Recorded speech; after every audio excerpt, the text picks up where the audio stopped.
আসসালামু আলাইকুম সবাইকে। আমার কাজিনের সুন্নতে খাতনা প্রোগ্রামে কিভাবে গিয়েছিলাম, কি করেছিলাম সবকিছুই থাকছে আজকের ভিডিওতে। তো চলো প্রথম থেকে শুরু করি।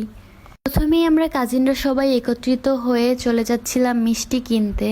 যেহেতু আমার ছোট ভাইয়ের সুন্দর একটা দিন, সেখানে তো মিষ্টি অবশ্যই নিয়ে যেতে হবে, সেজন্য আমরা চলে গিয়েছিলাম জুরানের মিষ্টির দোকানে। আমাদের এইখানের সব থেকে ভাইরাল একটা মিষ্টি, আর মিষ্টিগুলো অনেক বেশি মজা। আমি মিষ্টি পার্সোনালি পছন্দ করি না, বাট ওইখানের মিষ্টি আমার একটা খেলেও খেতে হবে।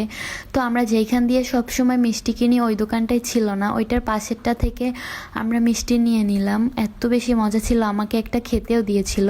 দেন মিষ্টি নিয়ে আমরা গাড়িতে উঠে পড়লাম মিষ্টিমণিদের বাড়িতে যাওয়ার জন্য।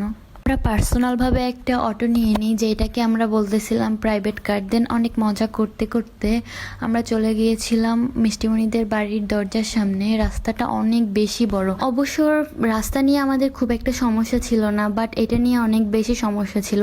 আমার পার্সোনালি সমস্যা ছিল না, বাট আমার কাজিনরা তারা ঢাকায় থাকে, তাদের অনেক বেশি সমস্যা হচ্ছিল। দেন ফাইনালি আমরা আসতে পেরেছিলাম। এরপর রাতের বেলা আমরা অনেক নাচানাচি করতেছিলাম, অনেক এনজয় করতেছিলাম। কপিরাইটের ভয়ে মিউজিক বসেনি, সরি গাইস। এরপর পরের দিন সকালবেলা ঘুম থেকে উঠে দেখি ওইদিকে রান্নাবান্নার প্রিপারেশন চলতেছিল, আর এত বেশি গরম ছিল ওই দিন যে আমরা ঘরের ভিতর টিকতেই পারতেছিলাম না। এজন্য আমরা একটু বাতাসের খোঁজে বের হচ্ছিলাম। এরপর এক জায়গায় বাতাস পেলাম, অনেক বেশি বাতাস। আমরা অনেক কষ্ট করে সেইখানে গিয়েছিলাম পিচ্চি পাঁচরা সব নিয়ে। এরপর আমার পিচ্ছি মামাতো ভাই তো আমার কোলে শুয়ে আরামে সে কার্টুন দেখতেছিল। ওইখানে বসে সবাই মিলে অনেক আড্ডা দিতেছিলাম। দেন আড্ডা দেওয়া শেষ করে আমরা বাড়ির দিকে রওনা দিলাম, কারণ গোসল করতে হবে, খাওয়া দাওয়া করতে হবে।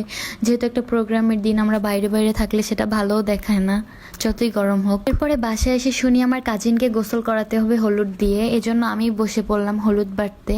এরপরে ওকে ভালোভাবে হলুদ দিয়ে গোসল করিয়ে দিলাম।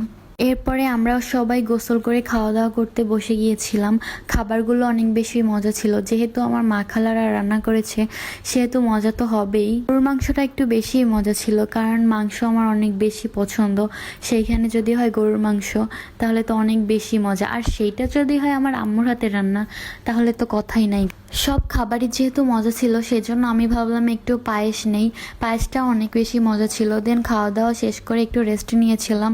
ওই দিন আর আমরা যেতে পারিনি, মিষ্টিমণি আমাদের যেতে দেয়নি। পরের দিন সকালবেলা আমরা রেডি হয়েছিলাম, আমরা যাব আমাদের নানা বাড়ি। কিন্তু আমার ছোট মামাতো ভাই তো আমাদের ছেড়ে কোথাও যাবেই না, ওরা যাবে অন্য জায়গায়, সেজন্য তো আমাদের ছাড়তেই ছিল না।